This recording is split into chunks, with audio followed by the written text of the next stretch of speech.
So as a general rule, everyone in my family loves food. I mean, we're huge foodies and all great cooks. Like, for instance, my one sister makes her own baguettes every single week, and my other sister doesn't think anything's worth eating unless it takes 9 hours to prepare. And my brother wraps bacon around a filet mignon so lovingly, you would think that he was diapering his own child. So it's a testament to my love for my husband, Jim, and the exception to this rule that I married him and into his family because they do not love food.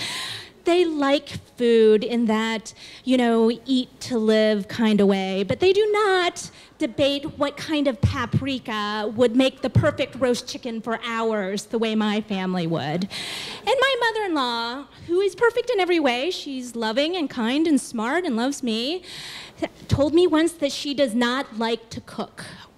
In fact, the truth is she doesn't like to eat. She doesn't eat spaghetti, eggs, or soup. So you can imagine my reaction when she told me once that, "Oh, Amy, I read somewhere that you should keep the oven door open when you broil and use the broiler function of your oven." And I think to her face, I said something like, "Oh, okay." And in my mind, I was like, "Are you mental? How can you cook when the oven door's open?" So here it was a few months ago. It was probably winter this past year, and it was a normal weeknight in my house. Jim and I were at home, and it was about 9 o'clock, and we hadn't had dinner yet, which was late for us. So I volunteered to cook a couple steaks, and Jim was like, "Oh, okay, that's fine, but you know, please do not pan fry them because you always set off the fire detector, and that is a huge pain." And I was like, "Oh, okay, I won't pan fry them, but it's winter, so I can't grill them. I know, I'll use the broiler." And as I was preparing the steaks, the voice of my mother-in-law comes to my head and says, "Oh, Amy, please keep the door open." But the voice in my stomach was like, "Amy, it's 9:15, I'm fucking hungry." So bam goes the steaks on the broiler pan, and slam goes the oven door. Now, about 4 minutes later, I kind of get this bad feeling in my stomach, so I decide to peek in the oven, and so I crack it open, and of course my oven's on fire.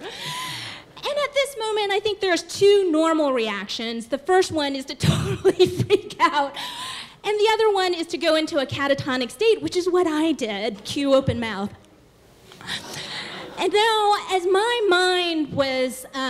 body was like totally frozen, my mind was going a million miles an hour like, oh my God, my oven's on fire, what the fuck do I do? And I was like, oh, I know, I'll call Jim. He's sitting watching TV in the living room next door. That'll be great. Oh, no, Jim's a worrier. All he's gonna do is call the fire department, then I'm gonna have 30 firefighters in my house at 9:30 at night. And besides that, I'm married to him. So for the next 30 years, all I'm gonna hear is about the time that I set the oven on fire. So I am not going to call Jim. So then, like, you know, as I'm sitting here panicking, all of these, like, public service announcements come flying through my head from when I was 7 years old because I watched too much TV. And so first, like, Hootie the Owl comes flying in and says, "Give a hoot, don't pollute." And I was like, oh, okay, but you're not really relevant. And then, you know, Mr. Yuck, remember Mr. Yuck comes flying in and says, "Please don't swallow chemicals." And I was like, oh, okay, but you're not really relevant either. And finally, Smokey the Bear comes trundling in and says, "Only you can prevent your oven from igniting." And I was like, oh, right. I gotta do something. So I shut off the oven, put on some oven mitts, and carefully take the burning pan out of the oven and bam, put it on top of my stove, where it lays like, you know, the flames are about this tall, kind of softly licking my microwave oven above it. And then Smokey the Bear comes to my head again, and he goes, "You might not want your microwave to ignite either." And I was like, oh, right, I know. So I carefully take the pan and then, boom, put it next to my sink, where Smokey the Bear comes at me one last time and says, "Never put water on a grease fire." And I was like, right, never put water on a grease fire. Right. So what do you put on it? You put baking soda, but we don't have any baking soda. So what do you put? Flour, right, flour. I have tons of flour, so I go to the cabinet, get flour, and bring it back. And at this point, the fire is only yay big, but it still looks like that burning Christmas log that we used to see on TV when we were a kid. And I was about to pour it on, but then I was like, oh my God, I got these steaks at Whole Foods. They were 20 bucks each. I am not gonna waste 40 bucks worth of steaks from whole paycheck putting flour all over them.